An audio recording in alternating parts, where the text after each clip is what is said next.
Antisipasi lonjakan momen 5 Rajab dan Nataru, PT Pertamina akan menambah stok BBM. Kalimantan Selatan akan membangun 3 gudang stok bahan pokok. Pemutaran film dokumenter Jejak Matahari dari Alabio menandai 1 abad perjalanan Muhammadiyah di Kalimantan Selatan.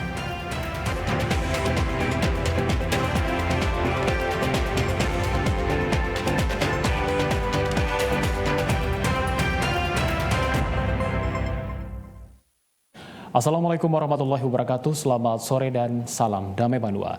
Kalimantan Selatan hari ini kembali hadir Senin 1 Desember 2025. Selama 1 jam ke depan kami akan menyampaikan informasi aktual, berimbang dan beretika di seputar Kalimantan Selatan. Bersama saya Arafat Al-Hali, inilah Kalimantan Selatan hari ini selengkapnya.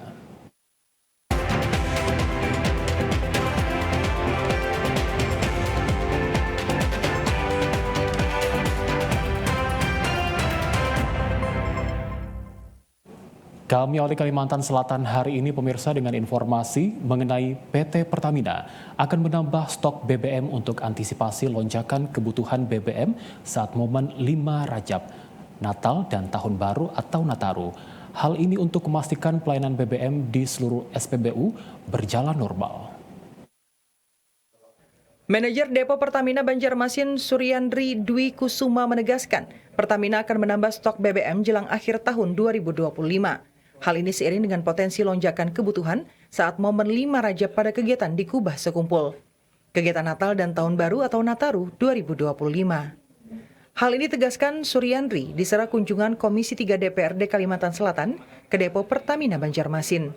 Penambahan stok dilakukan agar pelayanan SPBU untuk kebutuhan BBM pada 4 momen besar yang hampir bersamaan tersebut bisa berjalan dengan baik, sehingga tidak terjadi kelangkaan yang menyulitkan masyarakat. Untuk memastikan build up stock baik di lokasi IT, di integrated terminal maupun di lokasi SPBU seperti itu ya. Tadi beberapa upaya yang akan kami lakukan adalah pertama dengan cara build up stock di lokasi kami, kemudian menambah jam penyaluran dari lokasi IT Banjarmasin, kemudian juga kita meningkatkan daya angkut mobil tangki ya dari lokasi IT Banjarmasin seperti itu. Jadi up stock tadi termasuk untuk kebutuhan jelang hal Gurus Kumpul. Betul. Jadi event yang akan kita hadapi di bulan Desember ini ada 4 tadi ya. Pertama ada Haul Gurus Kumpul, kemudian Hari Raya Natal, kemudian Tahun Baru serta libur anak sekolah. Jadi kedatangan Komisi 3 DPRD Kalimantan Selatan ke Depo Pertamina juga untuk mempertanyakan peristiwa kelangkaan BBM jenis Pertamax beberapa waktu lalu. Selain keluhan pengguna Pertalite yang motornya berebet setelah mengisi BBM di SPBU. Ketersediaan stok bahan pokok, Kalimantan Selatan akan membangun 3 gudang di 3 titik berbeda. Selain untuk penyaluran bahan pokok perdagangan, pembangunan gudang juga sekaligus menjadi langkah antisipasi stok bahan pokok apabila terjadi bencana alam. Adanya rencana pembangunan pergudangan bahan pokok di 3 titik ini disampaikan Kepala Dinas Perdagangan Provinsi Kalimantan Selatan Ahmad Bagiawan dalam rapat bersama Pansus 2 DPRD Provinsi Kalimantan Selatan. Ahmad Bagiawan menegaskan 3 titik pembangunan gudang stok bahan pokok ini nantinya akan bermanfaat untuk menjaga distribusi bahan pokok untuk perdagangan di Kalimantan Selatan. Selain itu juga bermanfaat untuk antisipasi stok bahan pokok apabila sewaktu-waktu terjadi bencana alam, maka tidak akan kesulitan lagi dalam penyediaan bahan pokok untuk membantu masyarakat. Bercermin dari kejadian bencana di daerah lain, warga terpaksa menjarah minimarket karena ketika terjadi bencana, akibat pasokan bantuan sembako terhambat. Kita berharap mempunyai pergudangan. Pergudangan mungkin nanti rencananya ada di 3 titik untuk Benua 6, ada untuk Batola Banjarmasin sekitarnya ada, dan untuk di Tanah Bumbu Kota Baru ada. Dibagi per titik gitu Pak? 3 titik. Ini kalau kita melihat contoh yang terjadi saat ini kan bencana ketika ada di Aceh maupun di Medan. Nah itu mereka kan belum siap menghadapi ini sehingga logistik kebutuhan bahan pokok makanan sangat susah. Nah, dikirim juga susah. Nah, kalau itu terjadi di benua kita, apa yang terjadi? Nah, seperti itu. Namun demikian, rencana pembangunan ini masih menunggu persetujuan dari DPRD Provinsi Kalimantan Selatan agar dapat segera direalisasikan. Ahmad Bagiawan berharap Rencana pembangunan gudang bahan pokok ini dapat memperkuat sistem dan distribusi perdagangan di Kalimantan Selatan, sekaligus dapat membantu pemerintah dan masyarakat apabila dalam kondisi darurat memerlukan pasokan bahan pokok dalam waktu yang cepat. Rencananya gudang di 3 titik ini akan dilengkapi dengan peralatan pendingin, menyesuaikan bahan pokok yang disimpan untuk jangka waktu 1 bulan. Nah, dari pemetaan isu Menteri Lingkungan Hidup Republik Indonesia dorong aksi nyata komitmen iklim di Universitas Lambung Mangkurat di Banjarbaru. Menteri Hanif Faisal Nurrofik dorong ULM menjadi pelopor dalam setiap isu lingkungan. Menteri Lingkungan Hidup Republik Indonesia Hanif Faisal Nurrofik hadir sebagai pembicara utama dalam acara Forestry Update Course FUCO 2025 di Auditorium ULM di Banjarbaru. Dalam kuliah umum yang mengusung tema Indonesia After COP30 Belum Brazil, Turning Climate Commitment into Climate Action. Menteri Hanif mendorong akademisi dan mahasiswa untuk mentranslasikan komitmen iklim menjadi aksi nyata. Menteri Lingkungan Hidup yang juga merupakan alumni Fakultas Kehutanan ULM ini berharap ULM dapat menjadi pelopor dalam isu lingkungan. Menteri Hanif secara khusus menyoroti peran strategis ULM, terutama dalam penelitian dan pengembangan lingkungan lahan basah yang merupakan keunggulan Universitas Lambung Mangkurat. Menteri Lingkungan Hidup Republik Indonesia Hanif Faisal Nurrofik menegaskan bahwa Indonesia secara aktif membangun koalisi internasional untuk mencapai penurunan emisi gas rumah kaca yang signifikan. Indonesia tentu tidak berdiam diri. Indonesia membangun banyak bilateral dengan teman-teman dari banyak negara dan organisasi internasional semacam subbody dari UN. Kemudian Indonesia juga menyusun koalisi-koalisi yang operasional untuk kemudian tetap menjadi lead by example terkait dengan upaya penurunan emisi gas rumah kaca.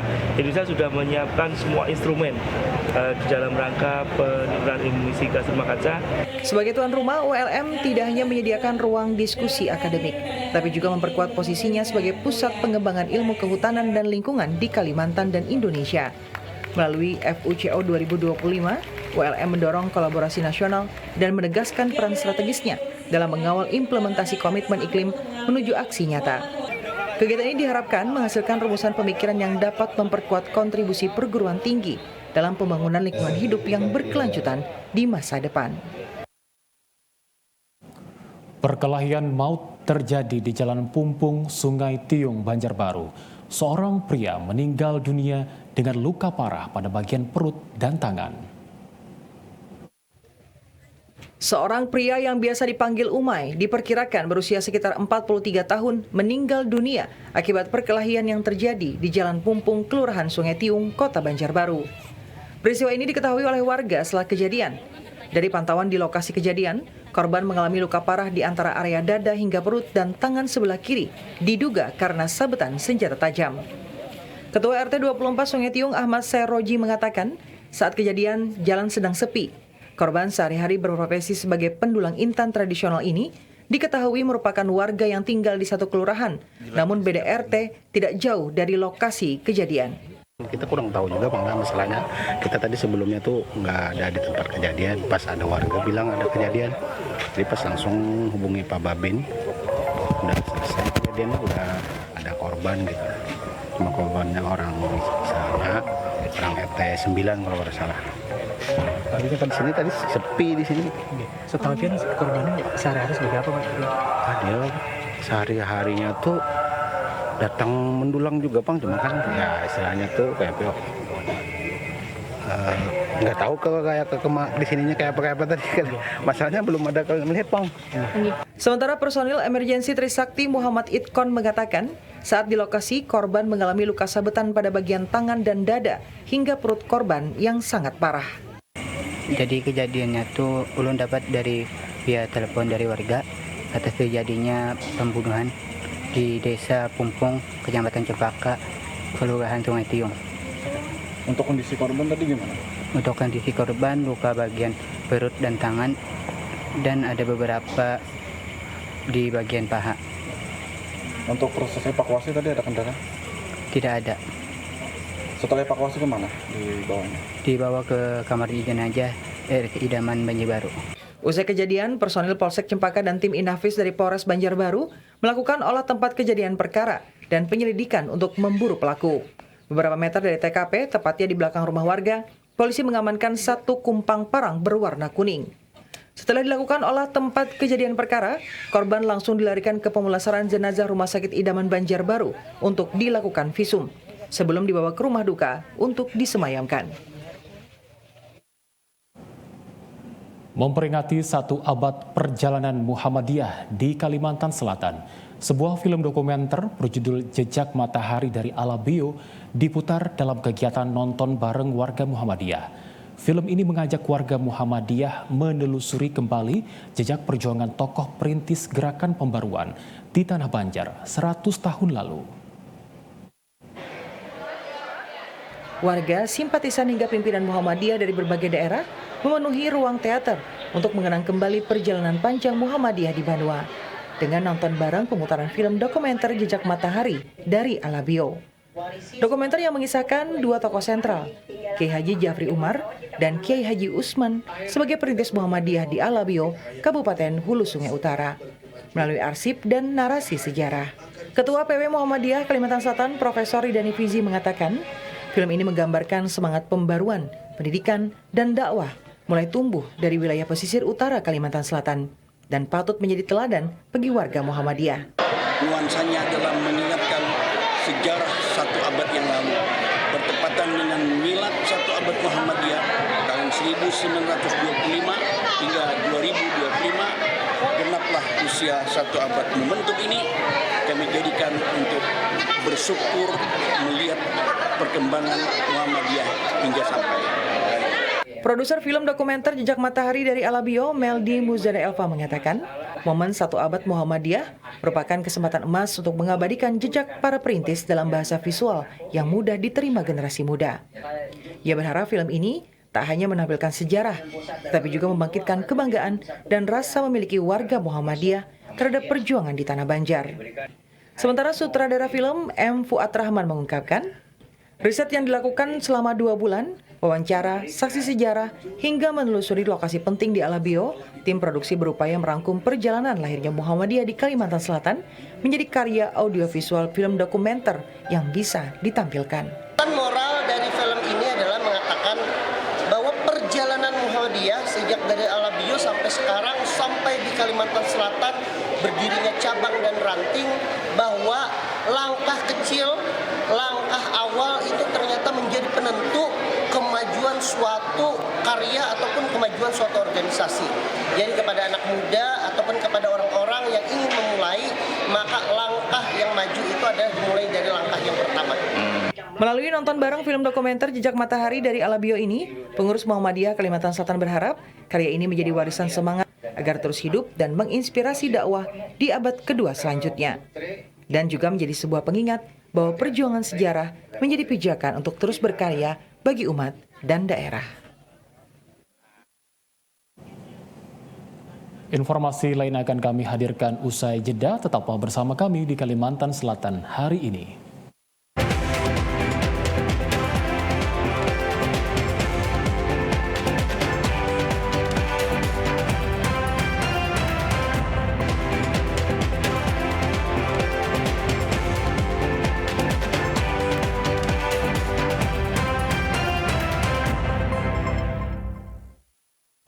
Peringatan Hari Jadi ke-60 Kabupaten Tapin tahun 2025 menjadi momen pemerintah daerah mengekspos keberhasilan pembangunan. Wakil Gubernur Kalimantan Selatan Hasnuryadi Sulaiman memberikan apresiasi terhadap pembangunan di Kabupaten Tapin. Pemerintah daerah gelar peringatan Hari Jadi ke-60 Kabupaten Tapin. Hari Jadi Tapin pada tahun ini menjadi peringatan perdana di masa kepemimpinan Bupati Tapin Yamani dan Wakil Bupati Tapin Juanda. Dalam momen ini, pemerintah daerah menampilkan hasil pembangunan yang dikerjakan pemerintah Kabupaten Tapin dalam setahun terakhir. Seperti 13 program unggulan, yakni bedah rumah, beasiswa pendidikan, berobat gratis, dan lainnya. Bupati Tapin Yamani berkomitmen selama menjabat akan terus menjalankan program yang telah dijanjikan kepada masyarakat Tapin. Tapi mudah-mudahan Tapin dalam artian dalam 60 tahun ke depan, dalam 60 tahun ini, mudah-mudahan ke depannya segala program-program yang sudah kami luncurkan itu bisa dijalankan dengan baik. Tapi untuk tahun 2025 kita udah lumayan meningkat. Pembangunan jalan bagus, penata kelolaan keuangan pemerintah daerah bagus. Kita yang jelas udah beberapa kali, udah ada beberapa event itu mendapat penghargaan dari pemerintah pusat.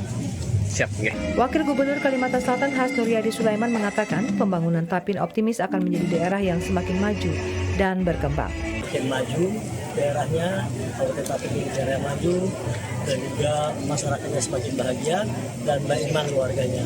Mudah-mudahan program-program beliau semakin bisa bermanfaat masyarakatnya, dan kita tahu dalam sehari kerja saja beliau sudah melakukan program-program banyak sekali sesuai janji beliau, dan ke depan kita pasti akan mendapatkan lagi lebih banyak lagi program-program dari beliau dan membuat bahagia seluruh masyarakat Tapin tercinta. Amin. Bertepatan dalam momen hari jadi ke-60 Kabupaten Tapin, Bupati dan Wakil Bupati Kabupaten Tapin kembali mengingatkan selama 5 tahun ke depan akan menuntaskan semua pekerjaan dan janjinya kepada warga Tapin. Bupati Tapin Yamani serahkan beasiswa pendidikan dari pihak perusahaan kepada para pelajar dan santri yang ada di Kabupaten Tapin. Yamani berharap beasiswa yang diterima dapat dimanfaatkan untuk keperluan sekolah. Bertepatan momen hari jadi Kabupaten Tapin ke-60 tahun 2025, Bupati Tapin Yamani serahkan bantuan beasiswa pendidikan dari perusahaan di Tapin kepada siswa dan santri di Kabupaten Tapin. Ada beberapa perusahaan yang menyerahkan bantuan dari PT AGM, PT Bumi Ranto Energi, PT BMB Blok 2, dari PT Bumi Ranto Energi sebesar Rp250 juta untuk pelajar prasejahtera dan santri Tapin yang belajar di Timur Tengah. Dengan harapan beasiswa ini dapat membantu para pelajar di Tapin dalam mengenyam pendidikan. Bupati Tapin Yamani meminta kepada perusahaan yang lainnya di Tapin agar dapat peduli terhadap dunia pendidikan di daerah. Jadi kita telah menerima bantuan CSR dari perusahaan-perusahaan. Ada dari BMB Blok 2 dan juga dari Hasnur Group dan juga dari PT AGM. Yang mudah-mudahan bantuan ini dapat membantu anak-anak kita untuk melanjutkan pendidikannya lebih baik. Berarti sinergi dengan program PEN juga nih Pak lah? Ya sinergi, insya Allah nyambung. Perwakilan penerima beasiswa Muhammad Fikri Ramadan mengatakan bantuan ini sangat membantu keluarganya yang saat ini mengenyam pendidikan di Timur Tengah. Alhamdulillah kami mewakili keluarga siswa dan santri asal Tapin yang di Timur Tengah khususnya di Yaman dan Indonesia itu syukur sekali karena PT BRI ini memberikan bantuan dalam rangka hari jadi Kabupaten Tapin bagi anak-anak kita yang sedang studi di sana. Ini sangat luar biasa. Kami sebagai keluarga sangat terbantu dengan adanya hal ini. Alhamdulillah luar biasa. Momen hari jadi Tapin ini PT BRI kolaborasi dengan pemerintah Kabupaten Tapin ini sangat bermanfaat. Bantuan yang diberikan untuk jenjang sekolah dasar sebesar Rp500.000, SMP sederajat Rp750.000 dan SMA sederajat Rp1 juta. Tanggal 2 Desember 2025, Kabupaten Hulu Sungai Selatan genap berusia 75 tahun. Sejauh manakah persiapan pemerintah daerah dalam mengisinya? Berikut liputan untuk Anda. Jelang dilaksanakannya peringatan HUT ke-75 Kabupaten Hulu Sungai Selatan yang jatuh pada tanggal 2 Desember, pemerintah daerah melakukan berbagai kesiapan matang dalam berbagai hal, khususnya untuk peringatan dan syukuran yang dilaksanakan di lapangan Lambung Mangkurat Kandangan, dan akan dihadiri Gubernur Kalimantan Selatan, serta ribuan undangan dan masyarakat umum yang dipastikan memadati kawasan acara. Hingga Senin siang, persiapan peringatan dan syukuran ini sudah mencapai 80%, atau dalam tahap penyempurnaan, seperti menyiapkan tenda dan kursi VIP, rangkaian acara, hingga panggung utama yang nantinya digunakan untuk seremonial, dan panggung hiburan untuk pelaksanaan Hulu Sungai Selatan Expo yang dimulai sejak Selasa malam tanggal 2 hingga penutupan tanggal 8 Desember. Berbeda dari tahun sebelumnya, Hulu Sungai Selatan Expo tahun ini khusus diisi kuliner dan produk UMKM dengan jumlah 85 stand dari komunitas dan organisasi, serta 50 stand dari pelaku UMKM. Sebenarnya kan Expo ini memberikan promosi, ya, memberi wadah tempat promosi. Nah, promosi ini adalah kita yang memang betul-betul itu produk dari masyarakat Sulawesi Selatan. Nah kalau OPD itu kan pelayanan, hasil pembangunan yang ada. Tapi kalau ini sekarang ini mengangkat produk-produk lokal biar mengglobal dan bisa memberikan satu dampak pendapatan bagi para pelaku usaha dan semangat untuk mereka berkreasi. Acara peringatan Hari Jadi Kabupaten dan Syukuran pada Selasa 2 Desember, pemerintah daerah sudah melakukan persiapan akhir dengan menggelar rapat terbuka dipimpin Bupati yang dilanjutkan dengan gladi bersih. Iwan Sanusi, TVRI Kalimantan Selatan. Kemeriahan rangkaian HUT ke-75 Kabupaten Hulu Sungai Selatan terus berlangsung. Salah satunya Liga Dangdut yang diikuti ratusan peserta se-Kabupaten Hulu Sungai Selatan. Liga Dangdut dilaksanakan Persatuan Artis Musik Dangdut Indonesia atau PAMDI Hulu Sungai Selatan. Para peserta sebelumnya mengikuti berbagai tahapan untuk bisa masuk babak final. Seperti babak audisi yang diikuti ratusan peserta usia 12 tahun ke atas. Setelah audisi, akhirnya tersaring sebanyak 30 peserta yang berhasil melaju ke babak penyisihan. Pada babak penyisihan ini, dilaksanakan secara terbuka di lapangan basket Kota Kandangan dan mendapat antusias masyarakat umum yang ikut menyaksikan jalannya lomba. Dari 30 peserta Liga Dangdut Hulu Sungai Selatan, terdiri dari 17 putra dan 13 putri, dan masing-masing menyanyikan lagu pilihan yang diundi secara acak pada hari sebelumnya. Liga Dangdut Hulu Sungai Selatan yang dilaksanakan oleh DPC PAMDI Hulu Sungai Selatan ini merupakan agenda rutin yang dilaksanakan menyongsong HUT Kabupaten yang jatuh pada bulan Desember. Bahkan pada hari sebelumnya juga dilakukan pelantikan pengurus DPC PAMDI selama 5 tahun ke depan oleh Ketua DPD PAMDI Provinsi Kalimantan Selatan. DPC PAMDI Hulu Sungai Selatan bisa mengorbitkan wakil-wakil dari penyanyi dangdut dari Kandangan Hulu Sungai Selatan, Pak ya. Kalau bisa sampai ke tingkat nasional. Ya, kita sebetulnya setiap tahun selalu mengadakan Okursa Idol, ya, terus ada PAMDI. Nanti kita biasanya setiap DPC kita adakan, nanti setiap DPC kita ambil satu peserta yang terbaik, Pak.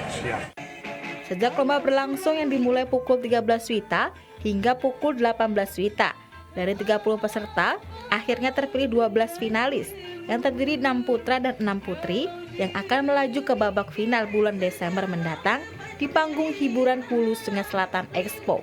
Iwan Sanusi, TVRI Kalimantan Selatan. Pemerintah Provinsi Kalimantan Selatan melalui Dinas Koperasi dan UKM Kalimantan Selatan gelar pasar murah untuk membantu meringankan kebutuhan pelaku UMKM. Paket bernilai Rp60.000 dijual dengan harga Rp35.000 per paket. Sebanyak 2.000 paket murah disiapkan untuk membantu masyarakat dalam memenuhi kebutuhan sehari-hari, khususnya pelaku UMKM di Banjarmasin. Paket senilai total Rp60.000 diantaranya berisi minyak goreng dan beras ini dijual dengan harga Rp35.000.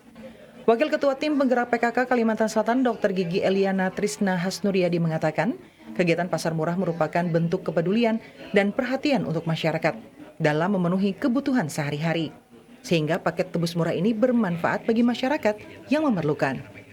Dan untuk kalau bisa siapkan uang kas yang diutamakan untuk UMKM, dan dengan adanya bantuan paket semoga UMKM di Banjarmasin khususnya di Kalimantan Selatan itu lebih maju lagi, lebih inovatif lagi, dan bisa membantu untuk naik kelas ya, serta bisa membantu untuk meningkatkan kesejahteraan masyarakat.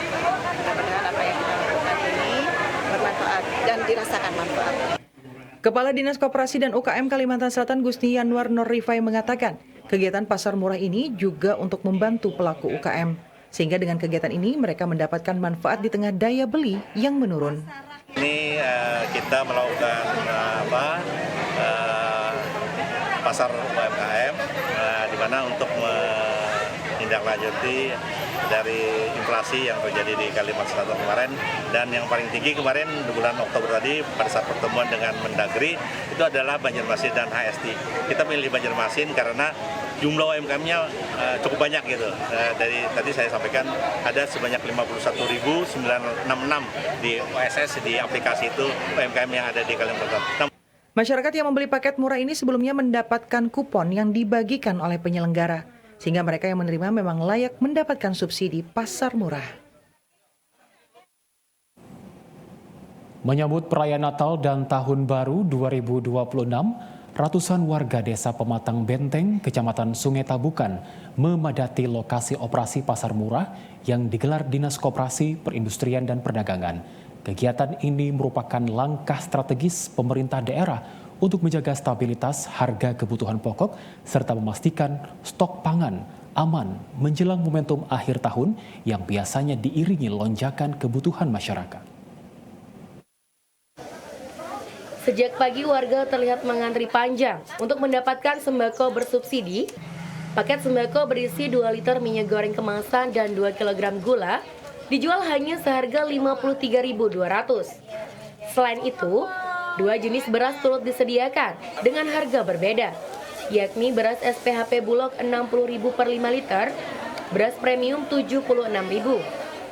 Selain menyediakan bahan pokok murah, operasi pasar ini juga melibatkan UMKM lokal, Perum Bulog, serta pihak swasta untuk mendukung ketersediaan produk pangan dan memperluas manfaat bagi masyarakat sekitar.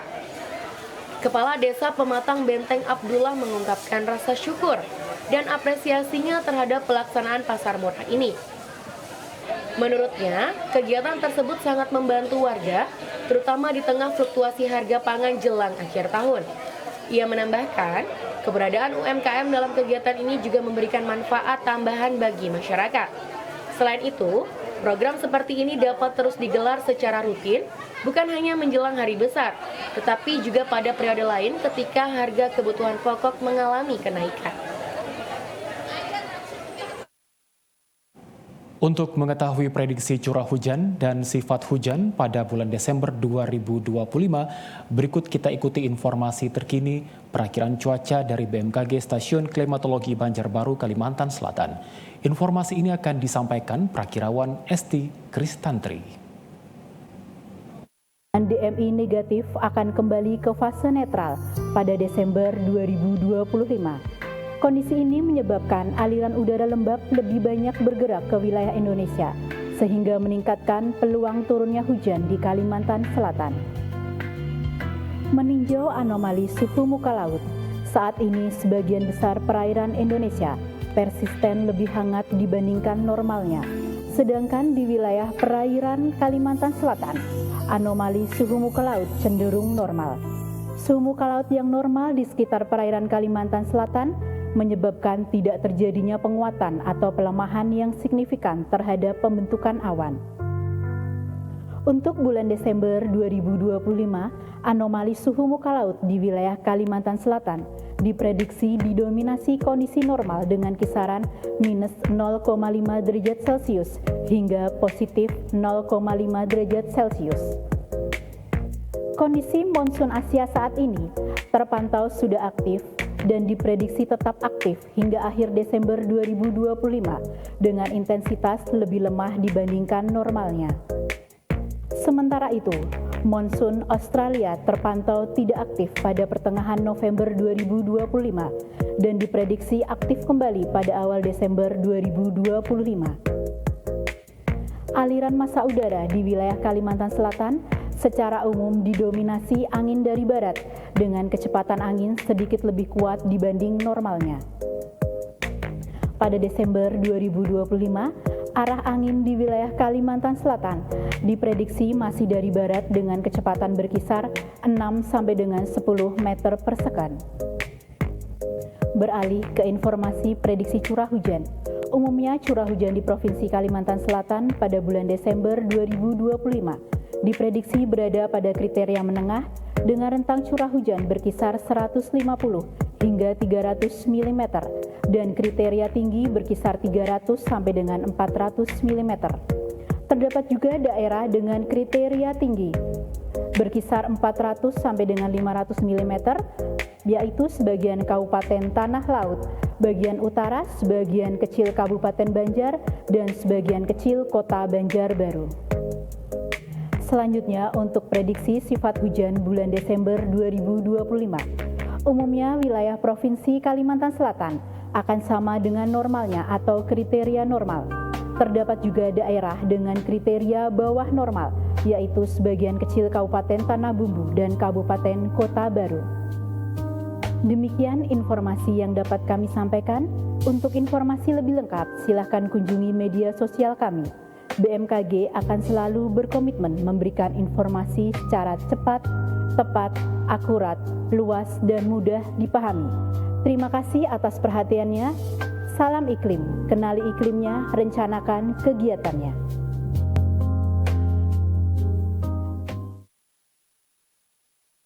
Kalimantan Selatan hari ini akan kami lanjutkan usai jeda, tetaplah bersama kami.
Menuju Indonesia Emas. Terima kasih Pak Presiden.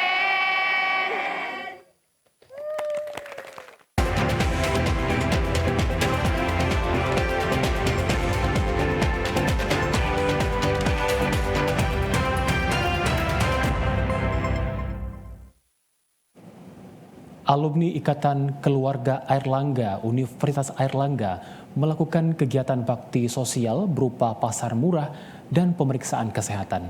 Kegiatan yang merupakan rangkaian dari pelantikan pengurus IKA Unair Kalsel ini menjadi gambaran generasi yang tidak hanya unggul secara intelektual, tetapi juga moral dan sosial. Para alumni Universitas Airlangga Surabaya yang tergabung dalam Ikatan Keluarga Alumni IKA Unair menunjukkan kepeduliannya dengan menggelar kegiatan bakti IKA Unair berupa pemeriksaan kesehatan, pasar murah, dan konsultasi hukum. Pasar murah yang digelar di halaman Maligai Pancasila ini mendapatkan antusias warga. Bukan hanya harganya yang lebih rendah dari pasar, tapi juga dengan kupon yang diberikan IKA Unair kepada warga kurang mampu agar bisa mendapatkan bahan pokok yang mereka butuhkan secara gratis. Demikian juga dengan pemeriksaan kesehatan. Sejak pagi warga mengantri untuk melakukan pemeriksaan kesehatan umum dan kesehatan gigi. Ketua IKA Unair Kalsel Eliana Trisya Hasnuryadi mengatakan kegiatan ini merupakan bagian dari kontribusi para alumni kepada Banua. Dan kedepannya Eli berharap kontribusi alumni Unair dapat lebih dirasakan lagi manfaatnya oleh warga Banua. Kerjasama dengan Unair dalam bidang pendidikan ada, kesehatan ada, pengabdian masyarakat juga ada. Di antaranya juga kami jadi penghubung gitu antara siswa berprestasi yang kurang mampu di Kalimantan Selatan untuk bisa masuk ke Unair. Atas nama pemerintah provinsi, Wakil Gubernur Kalimantan Selatan Hasnuryadi Sulaiman mengapresiasi kegiatan yang digelar IKA Unair Kalsel. Hasnur mengatakan silaturahmi ini penting tapi akan lebih baik bila bermanfaat bagi masyarakat. Kegiatan bakti sosial alumni Unair menurutnya menggambarkan moto Universitas Airlangga, Excellent with Morality. Kelulusan tahun 2025-2030 semoga amanah, semoga bisa melaksanakan program-program yang bermanfaat pertama tentunya untuk lulusan Unair yang ada di Kalimantan Selatan dan kepada masyarakat bahwa Kalimantan Selatan tercipta. Pemeriksaan kesehatan dan pasar murah merupakan rangkaian dari pelantikan pengurus wilayah IKA Unair Kalsel periode 2025-2030. Wakil Ketua Umum Pengurus Pusat IKA Unair, Bambang Sektiari, melantik Dr. Gigi Eliana Trisya Hasnuryadi sebagai Ketua Pengurus Wilayah IKA Unair Kalsel, diperkuat para pengurus yang sudah bekerja di berbagai bidang pekerjaan. Pemerintah Kabupaten Hulu Sungai Tengah bersama DPRD sepakati peraturan daerah APBD tahun 2026. Dalam APBD 2026 ini, total pendapatan daerah Kabupaten Hulu Sungai Tengah 1,7 triliun rupiah. DPRD Kabupaten Hulu Sungai Tengah mengesahkan Raperda APBD 2026 menjadi peraturan daerah. Pengesahan APBD 2026 ini disetujui dalam rapat paripurna yang dihadiri langsung Bupati Hulu Sungai Tengah Samsul Rijal. Dalam APBD 2026 ini total pendapatan daerah Kabupaten Hulu Sungai Tengah sekitar 1,7 triliun rupiah. Belanja daerah 2,2 triliun rupiah, defisit sekitar 452 miliar. Penerimaan pembiayaan sekitar 462 miliar serta pengeluaran pembiayaan 10 miliar rupiah. Bupati Hulu Sungai Tengah Samsul Rijal mengapresiasi pimpinan dan seluruh anggota DPRD termasuk semua pihak yang telah berperan aktif dan memberikan dukungan sehingga proses persetujuan bersama terhadap Raperda APBD tahun anggaran 2026 dapat terlaksana lancar. Bupati Samsul Rijal berharap proses selanjutnya dapat berjalan baik dan tepat waktu sehingga penetapan Raperda APBD tahun anggaran 2026 menjadi peraturan daerah tidak melewati batas waktu yang telah ditetapkan. Agenda pengesahan Raperda APBD 2026 ini turut dihadiri seluruh pimpinan SKPD lingkup Kabupaten Hulu Sungai Tengah. Ahmad Rizky, kontributor TVRI Kalimantan Selatan. Bupati Hulu Sungai Utara sampaikan pendapat akhir rancangan peraturan daerah tentang anggaran pendapatan dan belanja daerah tahun anggaran 2026. Penyusunan APBD merupakan tugas rutin yang dilaksanakan setiap tahun. Proses ini merupakan bagian krusial dari siklus perencanaan dan penganggaran daerah yang bertujuan untuk mewujudkan pelayanan kepada masyarakat demi tercapainya tujuan pembangunan di daerah. Dalam rapat paripurna yang digelar di gedung DPRD Hulu Sungai Utara dan dipimpin Ketua DPRD HSU Haji Fadilah, turut hadir Wakil Bupati HSU Hero Setiawan, Sekda HSU Adi Lesmana, unsur pimpinan dan anggota dewan, serta Forkopimda HSU, para asisten dan staf ahli Bupati HSU, Kepala SKPD terkait. Bupati Sahrujani menyampaikan pendapat akhirnya tentang anggaran pendapatan dan belanja daerah APBD tahun anggaran 2026. Menurutnya penyusunan APBD ini dilaksanakan dengan berpedoman pada rencana kerja pemerintah daerah, kebijakan umum anggaran, dan prioritas plafon anggaran sementara yang telah disepakati bersama pada tanggal 11 Agustus 2025 lalu. Dengan berlangsungnya rapat ini, proses penyusunan APBD HSU 2026 resmi memasuki tahapan pembahasan legislatif yang akan menentukan arah pembangunan daerah tahun mendatang. Penyusunan APBD merupakan tugas rutin yang dilaksanakan setiap tahun. Proses ini merupakan bagian krusial dari siklus perencanaan dan penganggaran daerah yang bertujuan untuk mewujudkan pelayanan kepada masyarakat demi tercapainya tujuan pembangunan di daerah. Pemerintah Kabupaten Banjar menggelar puncak peringatan ke-61 Hari Kesehatan Nasional melalui kegiatan Family Gathering di Kecamatan Martapura. Acara diisi berbagai aktivitas kesehatan dan dihadiri jajaran pemerintah serta masyarakat sebagai wujud komitmen bersama mewujudkan generasi sehat. Pemerintah Kabupaten Banjar menggelar puncak peringatan ke-61 tahun Hari Kesehatan Nasional dengan kegiatan family gathering di halaman kantor Kecamatan Martapura. Acara dibuka Sekretaris Daerah Kabupaten Banjar Yudi Andrea dan diisi dengan beragam kegiatan seperti senam sehat, lomba posyandu, serta promosi kesehatan yang melibatkan masyarakat dan tenaga kesehatan. Mengusung tema Generasi Sehat Masa Depan Hebat, peringatan Hari Kesehatan Nasional tahun ini menjadi pengingat bahwa masa depan yang cemerlang sangat bergantung pada kualitas kesehatan sumber daya manusia sejak dini. Hari ini hari puncak kegiatan Hari Kesehatan Nasional ke-61. Sebenarnya Hari Kesehatan Nasional ini kami rangkaian kegiatan. Jadi udah dari bulan semalam sebenarnya itu ada sunatan massal, ada lomba-lomba, ada lomba mini soccer. Kami mengadakan lomba mini soccer tingkat Provinsi Kalimantan Selatan, kami tuan rumah, kemudian lomba badminton, bola voli, habis itu senam kreasi, kemudian promosi kesehatan, lomba posyandu, lomba desa cantik. Ada banyak lomba di rangkaian kegiatan Hari Kesehatan ini. Kalau Kabupaten Banjar salah satunya hari ini puncaknya untuk family gathering dan puncak Hari Kesehatan. Puncak peringatan HKN kali ini turut dihadiri Kepala Dinas Kesehatan Provinsi Kalimantan Selatan, Diyaudin, yang memberikan dukungan penuh terhadap upaya peningkatan layanan kesehatan di daerah. Pemerintah berharap kegiatan ini dapat semakin menggerakkan masyarakat untuk hidup sehat dan aktif. Pemirsa, berikut kita ikuti laporan informasi lalu lintas dari 13 kabupaten kota di Kalimantan Selatan, kerjasama TVRI dengan Direktorat Lalu Lintas Polda Kalimantan Selatan. Laporan hari ini disampaikan Brigadir Siti Wahyuni dari Satlantas Polres Barito Kuala. Bersama saya, Brigadir Siti Wahyuni dari Satuan Lalu Lintas Polres Barito Kuala akan melaporkan situasi arus lalu lintas pada hari Senin, tanggal 1 Desember tahun 2025 bertempat di Simpang 4 Terminal Kecamatan Marabahan. Bisa kita lihat bersama situasi arus lalu lintas dari arah luar kota Marabahan menuju dalam kota Marabahan terpantau lancar. Dan sebaliknya, dari arah dalam kota Marabahan menuju luar kota Marabahan terpantau lancar. Dan dapat kami informasikan, menurut data IRSMS dalam 1 minggu terakhir, nihil kejadian laka lantas di Kabupaten Barito Kuala. Dan dapat kami beritahukan untuk jadwal Simling Polres Barito Kuala, untuk hari Senin di depan Polsek Anjir Muara, hari Rabu di depan Polsek Anjir Pasar, dan hari Sabtu di depan Samsat Handel Bakti. Dan tidak lupa, kami himbau kepada seluruh pengguna jalan raya untuk selalu menaati peraturan lalu lintas dan selalu utamakan keselamatan. Demikian laporan dari saya, Polantas Banua, presisi, modern, dekat, dan bersahabat. Informasi lainnya akan kami hadirkan usai jeda. Tetaplah bersama kami di Kalimantan Selatan hari ini.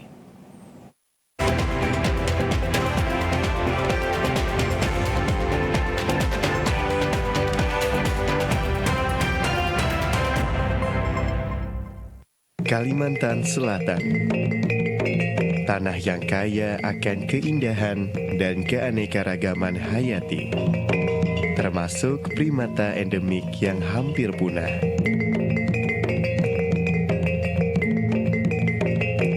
Rimbunnya hutan mangrove, hidup bekantan yang kini semakin terancam.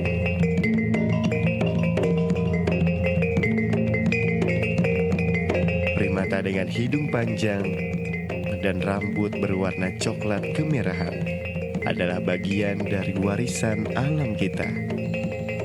Bekantan adalah primata endemik Kalimantan yang status konservasinya saat ini terancam punah. Keberadaannya di alam sebagai penanda spesies kunci yang menjaga keseimbangan sebuah ekosistem karena perannya sebagai agen biodiversitas dan agen regenerator hutan.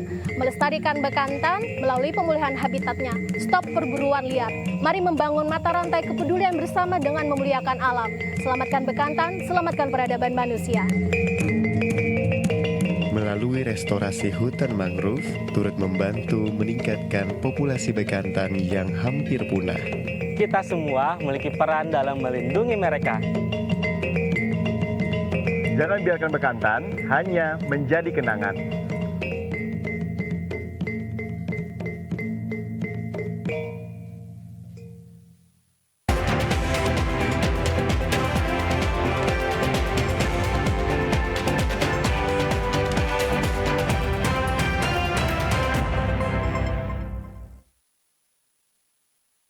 Banjarbaru siap naik kelas dan tembus pasar ekspor. Pelaku UMKM targetkan produk tembus pasar nasional dan target ekspor di tahun depan. Sektor usaha mikro, kecil, dan menengah UMKM di Kota Banjarbaru menunjukkan geliat yang signifikan, siap mengambil langkah besar untuk naik kelas dari skala lokal menjadi global. Pelaku UMKM optimis bisa tembus pasar internasional dengan memaksimalkan kualitas dan kuantitas barang yang dihasilkan. Di samping itu, pemerintah juga menegaskan komitmennya untuk mendukung penuh para pelaku UMKM, khususnya dalam aspek digitalisasi dan ekspor produk. Salah seorang pelaku UMKM yang bergerak pada kerajinan kain sasirangan, Dina, mengatakan, saat ini pemasaran produknya sudah mencakup seluruh Indonesia, untuk kemudian ia berharap adanya dukungan pemerintah untuk bisa melakukan ekspor ke berbagai negara. Alhamdulillah kita udah pemasaran seluruh Indonesia dan berharapnya tahun depan kita mulai persiapan untuk ekspor. Ada ekspor ke banyak negara? Kalau ekspor skala besar belum, tapi kita udah pernah mengirim barang itu ke Malaysia, ke Brunei itu pernah. Oh, memang sudah ada produk yang di kita by just tip biasanya atau kirim yang skala kecil ya, di bawah 5 kilo itu ada. Yang paling banyak diminati orang apa, Bu? Sekarang ini yang paling banyak diminati itu ya baju dan sirangan, motifnya kontemporer terus kekinian gitu ya, fashionable gitu. Kepala Dinas Koperasi Usaha Menengah dan Tenaga Kerja Kota Banjarbaru, Sartono, mengatakan pihaknya siap melakukan pendampingan terhadap pelaku UMKM untuk melakukan ekspor. Saat ini beberapa produk seperti kain sasirangan hingga kopi siap diekspor. Sudah ada beberapa produk UMKM Banjarbaru yang sudah ekspor, sudah ada. Contohnya dari produk UMKM anak kayu ada yang sudah ekspor, kemudian dari kuliner juga ada yang ekspor via pemasaran online rata-rata. Untuk produk lainnya akan didorong seperti itu juga atau gimana?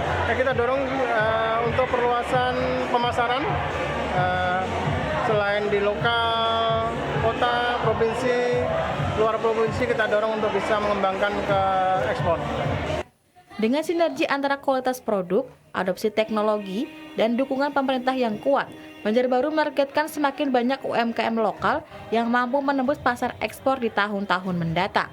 Pelaku UMKM di Banjarbaru optimistis dapat berkontribusi besar terhadap perekonomian daerah dan mengharumkan nama Banjarbaru di kancah internasional. Sebagai bentuk komitmen Bank Kalsel dalam memperluas jaringan layanan perbankan syariah, Bank Kalsel meresmikan kantor cabang pembantu syariah Handil Bakti. Hal ini memperkuat Bank Kalsel sebagai bank yang kompetitif dan berkontribusi dalam perekonomian nasional. Bank Kalsel meresmikan kantor cabang pembantu atau KCP Syariah Handil Bakti sebagai komitmen memperluas jaringan layanan perbankan syariah di Kalimantan Selatan. KCP Syariah Handil Bakti diresmikan Direktur Utama Bank Kalsel Fahrudin bersama staf ahli ekonomi Barito Kuala Sabari Tanor mewakili Bupati Barito Kuala. Direktur Utama Bank Kalsel Fahrudin menjelaskan, pembukaan kantor cabang pembantu syariah di Handil Bakti didasarkan pada kebutuhan masyarakat daerah dengan bertambahnya jumlah penduduk. Ini kita merelokasi kantor cabang syariah yang sebelumnya ada di Kaitangi, berrelokasi ke wilayah Handil Bakti. Ini berarti masuk di pengelolaannya yang berbeda ya ke kabupaten. Ini bagian dari upaya kita untuk membuka jaringan syariah di semua kabupaten kota. Nah, kenapa kita buka Batola ini di Handil Bakti? Karena daerah ini daerah yang sangat berkembang, maju, dan ke depan kami harapkan sebagai hub untuk pengembangan kantor cabang syariah kita di wilayah Kalimantan Tengah. Sebelumnya kami sudah buka juga di Kota Tanjung. Nah, mudah-mudahan ini untuk wilayah Kalteng atas ini bisa terlayani di sana. Sebagai bank daerah dengan teknologi dan digitalisasi yang berkembang pesat, perluasan jaringan layanan perbankan syariah dari Bank Kalsel ditargetkan untuk menjangkau setiap kabupaten kota di Kalimantan Selatan. Selanjutnya, untuk mencapai komitmen ini, Bank Kalsel berencana membuka kantor cabang pembantu syariah untuk daerah rantau dan kota baru. Bank Kalsel telah membuka kantor cabang syariah di Banjarmasin dan Kandangan, yang membawahi kantor cabang pembantu syariah di beberapa kabupaten kota Kalimantan Selatan. Selain itu, Bank Kalsel Syariah juga ditargetkan untuk dibuka di Kapuas, Kalimantan Tengah.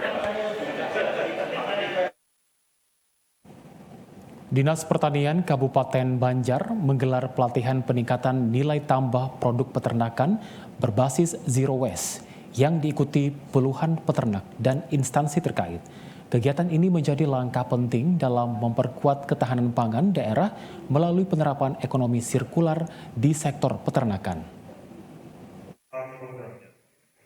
Dinas Pertanian Kabupaten Banjar menggelar pelatihan peningkatan nilai tambah produk hasil peternakan berbasis Zero Waste sebagai upaya mendorong pemanfaatan hasil ternak secara maksimal tanpa limbah terbuang. Pelatihan diikuti 40 peternak serta 20 peserta dari instansi terkait dengan menghadirkan narasumber dari MT Farm Bogor, Jawa Barat. Kegiatan ini menjadi salah satu langkah strategis dalam memperkuat ketahanan pangan daerah, sekaligus meningkatkan kapasitas peternak menghadapi tantangan industri peternakan modern. Konsep Zero Waste dalam peternakan dipandang sebagai strategi ekonomi yang cerdas dan melalui integrated farming system, seluruh sumber daya dapat dimanfaatkan kembali secara optimal untuk menghasilkan nilai tambah. Itu bagaimana kita memanfaatkan produksi peternakan sebesar-besarnya tanpa yang ada yang terbuang. Jadi semua bisa kita manfaatkan. Jadi sehingga seperti yang Mas Budi perlihatkan di hitungan peternakan tadi, bahkan limbah yang paling sederhana pun kotoran itu bisa jadi pendapatan dari peternak itu sendiri. Saya pikir seperti itu. Pelatihan ini berfokus pada penerapan ekonomi sirkular yang dapat memberikan manfaat berlipat bagi peternak, serta mendorong keberlanjutan sektor peternakan di Kabupaten Banjar. Dengan adanya pelatihan ini, diharapkan peternak semakin termotivasi untuk menerapkan sistem peternakan berkelanjutan yang lebih efisien dan menguntungkan. Pemirsa, berikut perakiraan cuaca esok hari Selasa 2 Desember 2025. Informasinya akan disampaikan Prakirawan Rimelda Yuni Hasteti dari Stasiun Meteorologi Syamsuddinor, Banjarmasin. Halo Sobat Cuaca, jumpa lagi bersama saya Rimelda Yuni Hasteti dalam tayangan update perakiraan cuaca wilayah Kalimantan Selatan yang berlaku Selasa 2 Desember 2025. Sobat Cuaca, berdasarkan perakiraan dinamika atmosfer esok hari, masih terpantau adanya siklon tropis Koto di Laut Cina Selatan dan juga terpantau adanya daerah sirkulasi siklonik di Samudra Pasifik Utara Papua. Hal ini menyebabkan terbentuknya daerah belokan angin dan juga pertemuan angin di beberapa wilayah di Indonesia, di antaranya wilayah Kalimantan Selatan. Dan hal ini dapat meningkatkan pertumbuhan awan hujan di wilayah-wilayah tersebut. Selanjutnya untuk kondisi umum Kalimantan Selatan pada esok hari, angin di lapisan permukaan diperkirakan dominan bertiup dari arah barat laut hingga timur laut dengan kecepatan 5 hingga 15 km per jam. Suhu udara berkisar antara 23 hingga 33 derajat Celcius dengan kelembaban udara berkisar antara 65 hingga 99%. Perakiraan cuaca pada pagi esok hari, cuaca secara umum diperkirakan cerah berawan hingga berawan di seluruh wilayah kota dan kabupaten di Kalimantan Selatan. Sementara pada siang hingga sore hari, terdapat potensi hujan di wilayah kota Banjarmasin, Banjarbaru, Kabupaten Banjar, Tanah Laut, Tanah Bumbu, dan juga Kota Baru. Sementara untuk wilayah dan kabupaten lainnya diperkirakan berawan. Selanjutnya untuk perakiraan cuaca pada malam hari, diperkirakan terjadi hujan di wilayah Kabupaten Barito Kuala, Tapin, Hulu Sungai Utara, Balangan, Tabalong, dan juga Kota Baru. Sementara untuk wilayah kabupaten lainnya diperkirakan berawan. Dan pada dini hari, hampir seluruh wilayah kota dan kabupaten di Kalimantan Selatan berpotensi terjadi hujan dengan intensitas sedang hingga lebat yang dapat disertai petir kilat dan angin kencang. Dan untuk wilayah Kalimantan Selatan bagian timur, yaitu Kota Baru dan Tanah Bumbu, berpotensi terjadi hujan dengan intensitas ringan. Selanjutnya kita beralih ke informasi tinggi gelombang. Untuk esok hari, di wilayah perairan Tanah Laut dan juga Kota Baru, tinggi gelombang diperkirakan berkisar antara 0,5 hingga 1,25 meter. Sedangkan untuk di perairan Banjarmasin dan juga Tanah Bumbu, berkisar antara 0,1 hingga 0,5 meter. Demikianlah update perakiraan cuaca wilayah Kalimantan Selatan yang dapat kami sampaikan. Untuk informasi lebih lengkap, Sobat dapat mengakses aplikasi Info BMKG atau juga bisa melalui Instagram kami di @cuacakalsel. Nantikan terus update perakiraan cuaca dari kami. Terima kasih dan sampai jumpa. Tuntas sudah perjumpaan kita di Kalimantan Selatan hari ini. Saya Arafat Al-Hali, mewakili tim yang bertugas mengucapkan terima kasih atas perhatian dan kebersamaan Anda. Wassalamualaikum warahmatullahi wabarakatuh. Selamat sore dan salam damai Banua.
Kak, kalah ikan mata.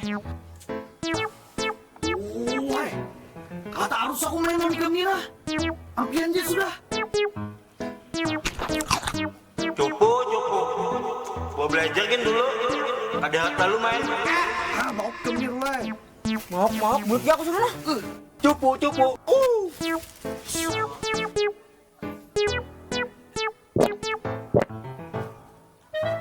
Habis pulang lah.